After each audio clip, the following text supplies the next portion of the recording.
救赎并教男主成功后，我跟他告别。我要走啦，你以后会遇到爱你的女主，祝你们幸福哦。谢玉垂眸不语，我摸不清头脑，选择脱离世界。第二天，我趴在床上玩抓大鹅，脑子里突然传来系统的尖叫：男主黑化值爆表，请前往2次救赎。我被送回小世界，却发现10年已过，温润如玉的太子成为杀人如麻的暴君。我出现的前一刻，他擦拭着手中滴血，长剑轻笑。他的脸，你们也配用？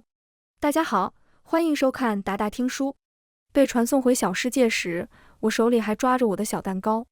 我看着周围熟悉又陌生的建筑呆了一下，我怎么又回来了？宿主，您的上一份任务出现了一点意外，需要您进行补救。听到系统的声音，我松了口气，原来是任务出了问题，需要补救。吓死我了，我还以为系统坏掉了，把我送回家才1天，又把我传回来了。我挖了一勺小蛋糕，奶油甜甜的。我行走在闭着眼也知道路的宫殿里，一边往谢玉住处走去。既然回来了，去找他玩，给他也尝尝我的小蛋糕，是白桃乌龙味的，超好吃。他是古代人，还没有吃过小蛋糕呢。我把罐子蛋糕的盖子盖好，慢吞吞走在长长的公道上。哎，我刚才那局抓大鹅差一点点就抓完了哎，都怪谢玉，早不黑化晚不黑化，趁着我快抓到大鹅的时候黑化。现在好啦，大鹅没抓到，我被抓回来了。生气，等会儿我只会分他一口蛋糕，给他尝个味就好，剩下的我要当着他的面全部吃掉，气死他。说起谢玉，他怎么黑化了？系统没有给我解答。我走到谢玉从前和我一起住过的宫殿，却发现这里只有几个宫女维护打扫。院子里我们一起种下的杏树开了满树的花，春风吹过，满枝白雪飘落，纷纷扬扬附在我的发梢尖头。我突然意识到不对，这棵杏树什么时候长这么大了？我刚想到这个问题，脑子里的系统出声：宿主，该世界与你的世界时间流速不同，距离你离开已经过去了10年。原来过去了10年，怪不得这里这么清冷。谢玉早就不在这里了吧？我跑去找宫女，想问问谢玉现在在哪里。谁知道宫女转头看见我，瞳孔紧缩。你知道？还没等我说完，她突然尖叫起来：刺客！抓刺客！等等，我不是。她根本不听我的，丢下手里的扫把，上前用力按住我。虽然上一次来做任务，我也是宫女，但我从不干活。大宫女指派给我的活，我指使谢玉帮我干，每天浑水摸鱼。而现实中，我是一个体育堪堪及格的废物大学生，根本反抗不过干粗活的宫女。没2下，我被她抓住。我可怜兮兮抱着我的小蛋糕，我真不是刺客，我是来找谢玉的，能不能带我去找谢玉啊？宫女眯起眼睛：你想见陛下？是谢玉吗？我离开前他是太子，皇帝缠绵病榻久矣，10年过去，他是该登基了。我眼睛一亮，对，我要见陛下。他喊来殿内另一个宫女，2个人把我捆起来，像门神一样压着我。路上太无聊，我没话找话。谢玉登基多久啦？宫女们不理我。按照原本的剧情，他会和将军嫡女相知相识相爱，成为艳羡旁人的恩爱帝后。只是小世界出现意外，谢玉的母妃因巫蛊之祸被处死，剧情发生变动，她变成了被抛弃的小可怜。原剧本里光风霁月的太子黑化起来更恐怖，系统这才派了我在他尚未成熟之际救赎他。任务完成，剧情拨乱反正，日后他会遇到他的女主，和他恩爱一生，而我苦兮兮回去上学，面对1周5个早八。想到这，悲从中来。他谈恋爱，我上早八，我好可怜。想吃一口小蛋糕，发现被绑着，吃不到。我更可怜了。2个宫女都不和我说话，我跟着他们走，走得慢，他们还催我，不许催了。不知道皇宫很大吗？我们这种脆皮大学生走这么长的路会死掉的。在我彻底死掉之前，终于到了。宫女把我丢给一个看服饰等级更高的大宫女，对方的目光在我的手臂和腿上逡巡，眼眸里露出了然和不屑。倒是有点准备。我才想起来，我穿的是睡裙，还是自带胸垫的睡裙。我在家躺着怎么舒服怎么来，但这里是古代，我这副打扮，床榻之上都算孟浪。我想开口解释一下，下一秒他掐住我的下巴，但我比他高，我1.68米，大宫女看起来只有1.8米。他掐我脖子有点滑稽，大宫女使了个眼色，我怕有人压我，主动低下身体让他看清。我还眨了眨眼睛，我很乖的，不要绑我。大宫女眸里的满意更浓了，性子也像，这次陛下肯定很满意。她松开手，绕到我背后，绑住手腕的绳索被解开，下一秒殿门打开，我被丢了进去。分明是白天，这座宫殿光线却很暗很暗。刚才来的时候我就发现宫女带我来的地方很偏僻，此刻被丢进宫殿内部，我发现殿内窗户都被贴上一层黑色窗纸，只有内部似乎燃烧着一盏蜡烛，赤红的光线从内殿向四周扩散，隐隐约约还能听到女人的哭声。分明窗户都是关着的，我却感觉有一阵阴风吹过，起了一身鸡皮疙瘩。我抱着我的白桃乌龙味盒子蛋糕，放轻脚步往里走。越靠近内部，女人的哭声越来越大。这次我听见了她的呻吟和求饶：陛下不要，陛下，我吃不下了。与此同时，我还听见了液体滴落在地面的声音。我停下脚步，我看过好多 po 文，女人的声音和水声结合起来，脑子乱七八糟的。我变成黄色了，为什么还要把我丢进来？系统说男主黑化了，难道是他不再一心一意爱女主，而是选择开后宫？一次一个女人不够，还要第二个吗？我急死了，连忙叫出系统，疯狂扣他。系统跟宕机了似的，过了好几秒才回复我：不是，宿主，男主出现的领域我不能多说话，至于具体是什么情况，您再向前就知道了。这个世界濒临崩坏，只有你才能拯救，祝您好运。说完这几个字，系统彻底下线，我怎么呼唤他都不再出来。完了完了，这下可怎么办？我做了个深呼吸，压下狂跳的心脏，却突然发现内殿的声音停止了，女主的声音消失不见，只有水声滴答，像谁家水龙头没有彻底关闭。明明知道前面是危险，明明知道我现在最好躲起来，可好奇心害死猫，我还是没忍住，偷偷上前，隔着最后一道屏风，我偷偷探出头，目光正中央是一盏燃烧的红色蜡烛，蜡烛前摆放着一整叠桂花糕，周遭贴满了各式各样的符纸。鬼画符我一点也看不懂，我只能看见12点钟方向有一个女人躺在地面上，她的嘴里塞满了桂花糕，脖子被人割断，血液从伤口滴落，滴答滴答，鲜红色朝着中央的蜡烛流淌，触碰到蜡烛底座时火光大盛，我心跳一停，这就是刚才听到的水声。我屏住呼吸，手脚发软，这场面简直跟我看过的中式恐怖片一模一样。以前只在屏幕上看见没有感触，现在身临其境，我听见了风吹过符纸的沙沙声和血液滴落的声音，空气里血的腥甜香混合着桂花糕的香气，令人作呕。最恐怖的是，殿内应该还有另一个人，他不在内殿。下一瞬，我感觉到剑刃架在我的脖子上，锋利的刀刃淌着上一个死者的血。此刻，剑芒映出我苍白的脸。我的正后方传来男人的轻笑，低沉温柔的声音出现在我身后，温热的吐息贴着我的耳侧。抓住你了，小老鼠！我浑身僵硬，浑身血液像是被冻住，不再流淌。我试图张嘴发出声音，只能发出一个音节，话被堵在喉咙，或者说，我根本不知道说些什么。我知道谢玉不是个好人，我最初认识他，他就不掩饰他的恶意。我被系统抓到这个世界时，没有匹配的身体，系统花费能量为我捏了一个。因为剧情线偏移，世界有崩溃的风险，他的能量不多，按我的数据捏了一个迷你版梁武。我蹲在小水坑前，看见水面的自己脸肉肉的，看起来很好捏。伸出手，手也肉肉的，看起来也很好捏。我问系统，我现在多大？系统6岁，男主7岁，我6岁，年纪相仿，我只要待在他身边，引导他不要黑化就可以了。我看着水面，掐了一把自己的脸颊。原来我6岁时候这么可爱，谁会拒绝这么萌的我？我自信满满跑到谢玉在的那群荒芜宫殿，推大门，推不动。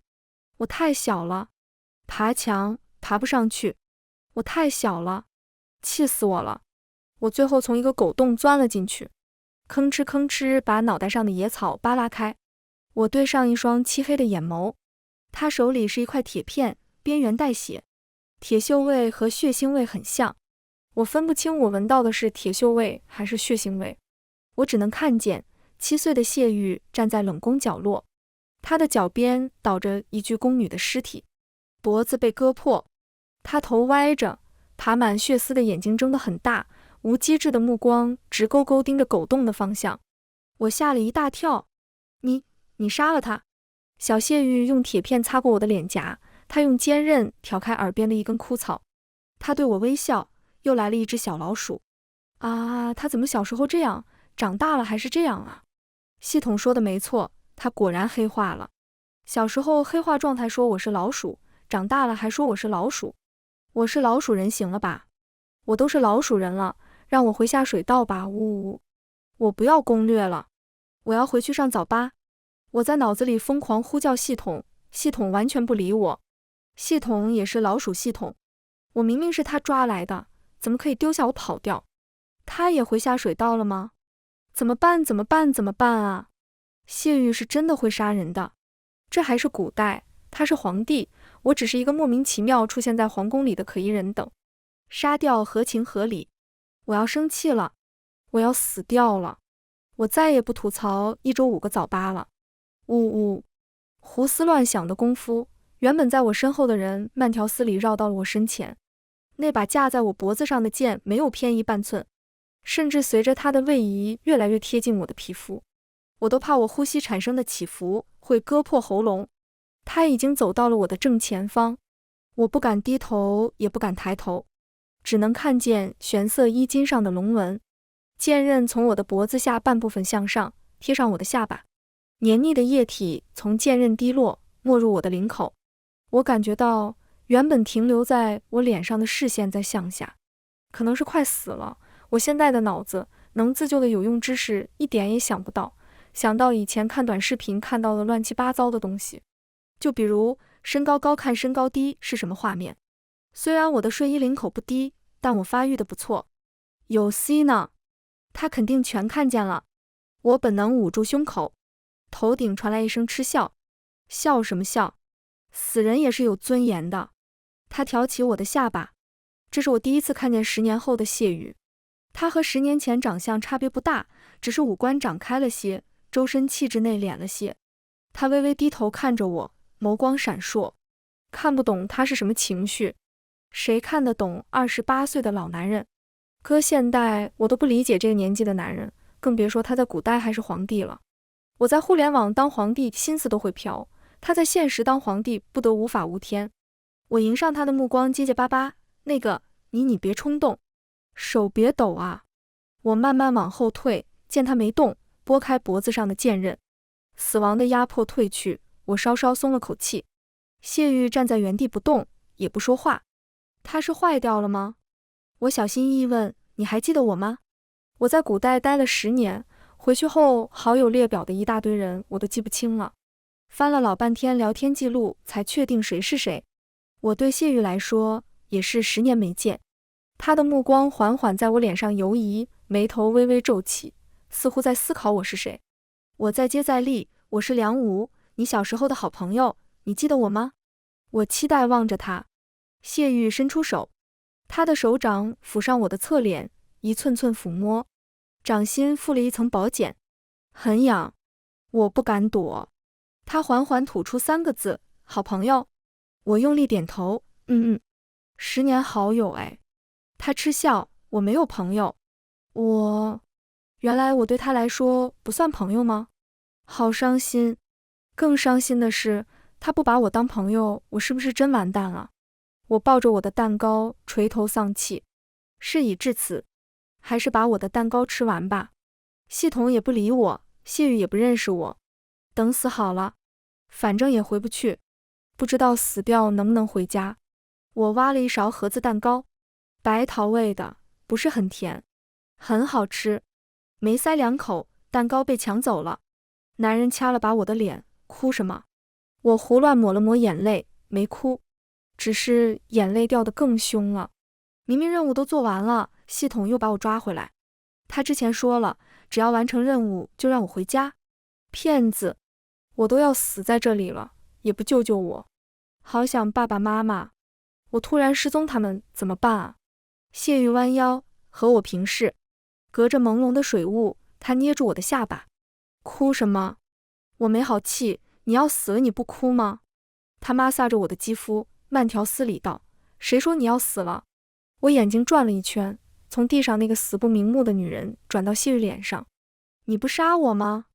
他指腹向下，他的体温很高，指尖很烫，从我的下巴开始，脖子、锁骨。他弯腰与我额头相抵，他的吐息擦过我的唇，我浑身僵硬。他跑不掉也反抗不了。我无措地抱紧我的蛋糕，听见他满意道：真软。我如坠冰窟。谢玉肆意玩弄着，漫不经心道：长得不错，好好伺候朕，朕不杀你。我被他披上外套，打横抱起。殿内还有一具尸体。走出这座阴森森的宫殿，外头等候的宫女低着头鱼贯而入，能看得出来他们做清理尸体的活很熟练了。领头的宫女与谢玉怀里的我对视，她瞳孔紧缩大骇，连忙低头。我心情复杂，避开她的目光，却不料被谢玉掰了回去。她要我看着那边清理尸体，猜猜这是第几个？我屏住呼吸。出了内殿后，我才注意到死掉的那个女人和我长得有5分像，我仿佛在照镜子一般。一半的我在谢玉怀里，另一半的我躺在地上被人收敛尸骨。我没有回答，谢玉不需要我回答。第98个，你是第99个。他温柔抚摸我的眉眼，对我微笑。你们这些攻略者倒是爱用这张脸。我呼吸一滞，你们？地上那个死人也是攻略者吗？送上门我不想用，倒是显得我不识抬举了。我一路上提心吊胆，时刻注意他的神态动作和周围环境。不消片刻，我被他抱到了种着杏树的院子，是我们曾经一同居住过的地方。他大跨步走进殿内，周遭陈设和从前比没有多大变化。科技发展缓慢的古代，1年和10年并无区别。我的后背触碰到床榻，谢玉站在床边，开始解他的衣带。我睁大眼睛，你干什么？不要脱了，不要脱了。上半身都脱干净了，胸肌、腹肌、人鱼线一应俱全。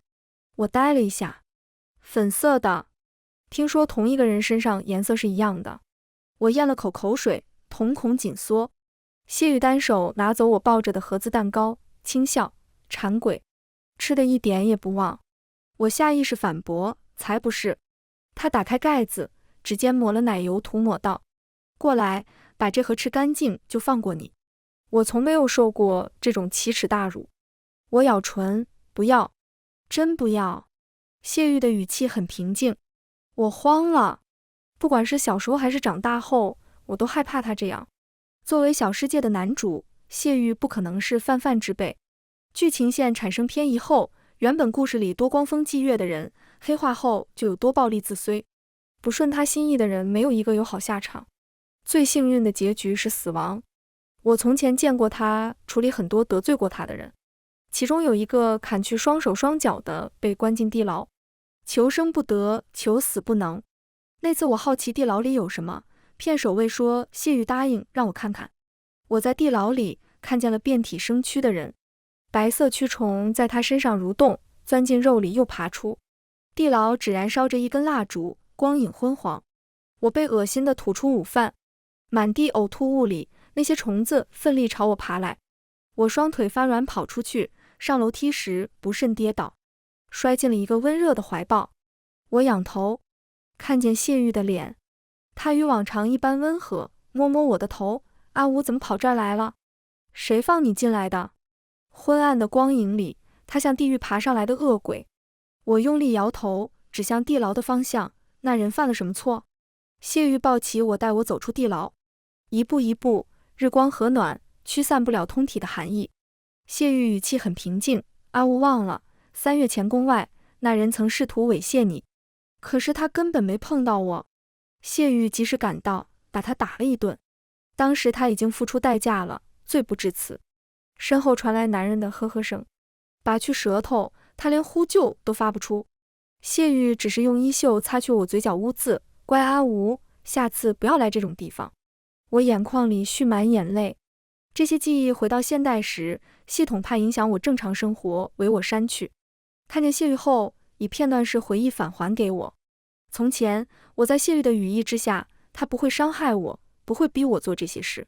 可现在，我听话张嘴，奶油很甜，我之前还想让他尝尝，现在全被我吃了。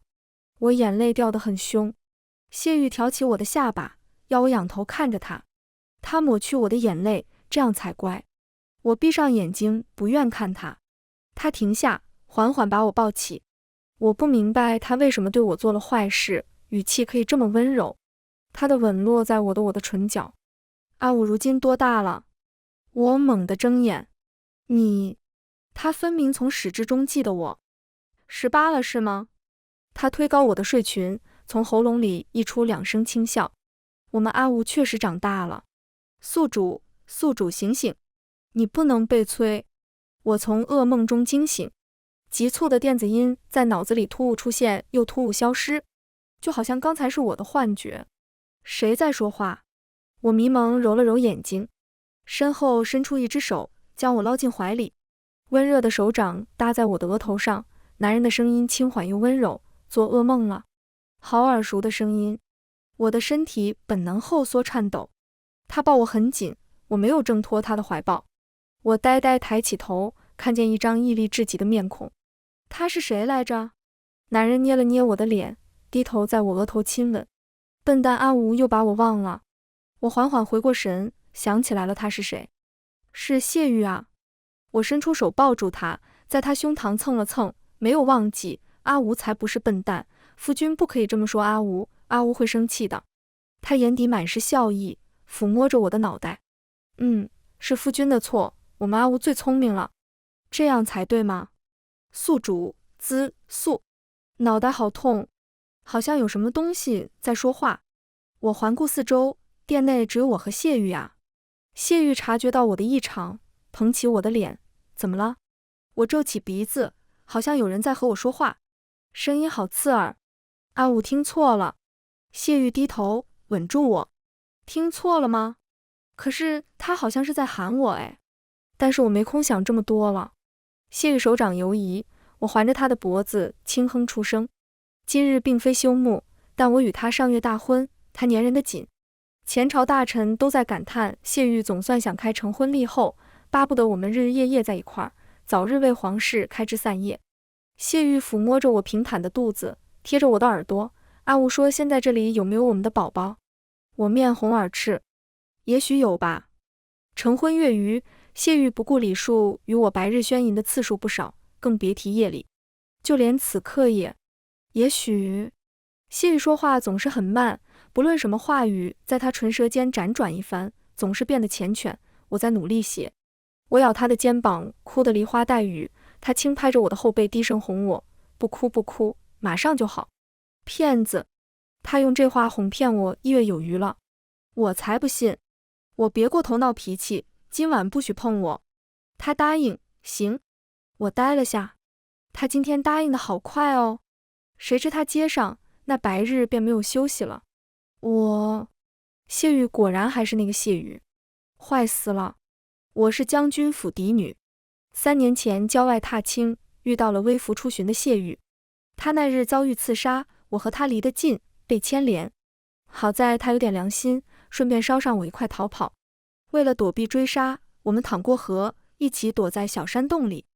时值冬日，夜大雪，衣服又被打湿了，我差点被冻死。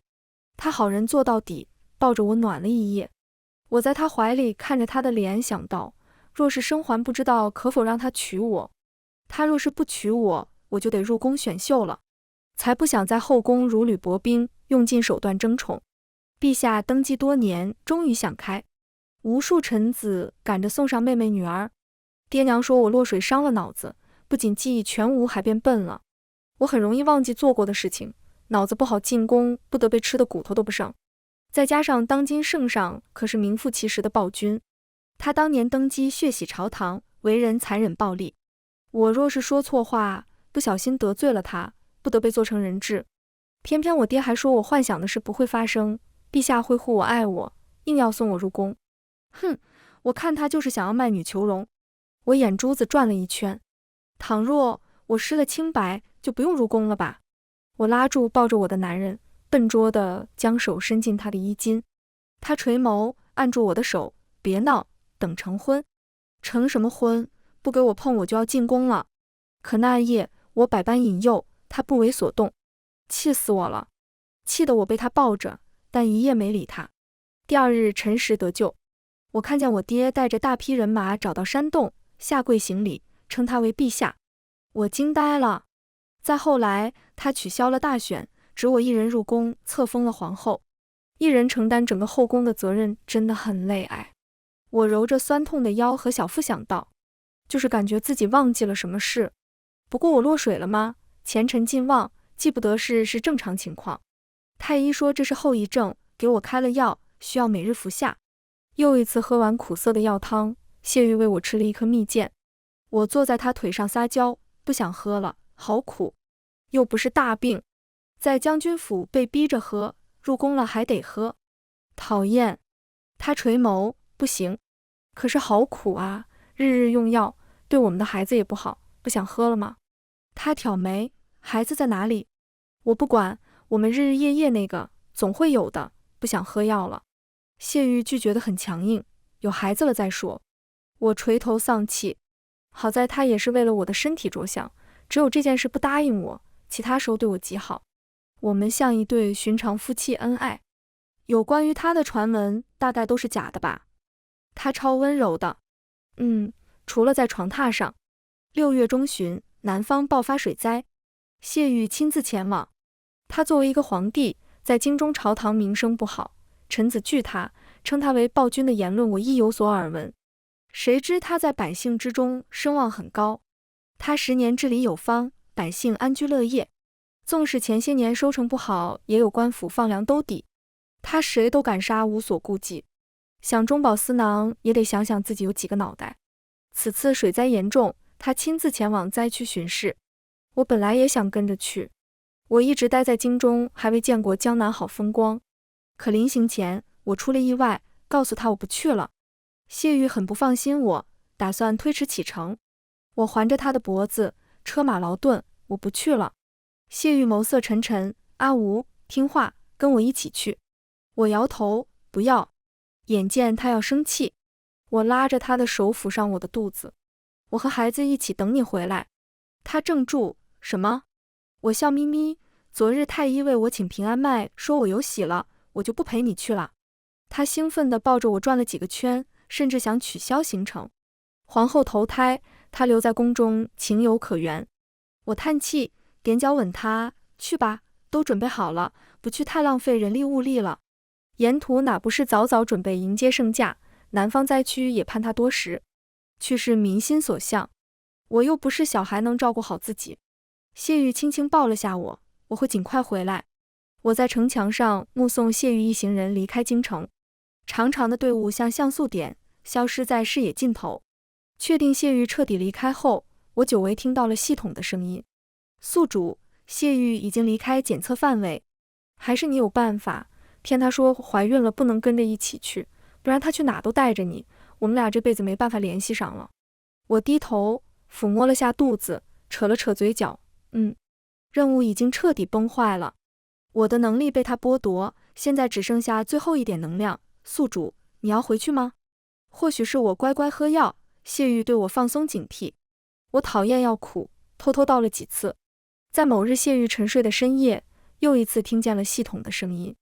我才知道，我被传送到小世界那天，谢玉抓住了我。他寻来坊间能人异士，令我失忆，又催眠我接受自己是个古代人，而他是我的夫君。该世界女主已死，世界核心消失，崩溃只是时间问题。我迷茫地看着天边，为什么呢？他不是把这个世界治理得很好吗？除了他与剧情里光风霁月的明君形象相向而驰，但这只是针对于朝堂，底层百姓安居乐业，文臣武将，朝堂之上能有几人？对整个世界来说，微不足道。他试图让你代替女主的身份，成为剧情里的将军嫡女。将军只有一个女儿，为了让出身份，他处死了女主。他如今是在用从我手中掠夺的能量维持世界，而这部分能量最多只能维持1年。我不理解。系统解释，这是女频小说世界，可以没有男主，但必须有女主，女主才是世界核心，女主死亡故事结束。不论女主是强是弱，是高尚或卑劣，意识消亡时刻，故事迎来终章。除非你愿意留下，如他所愿，成为该世界新的女主，你会是这个世界的救世主。我低头看宫墙在行走往来的人们，或衣着靓丽，身份显贵，或粗布短衫贩夫走卒，每一个都是鲜活的，每一个都是一条鲜活的人命。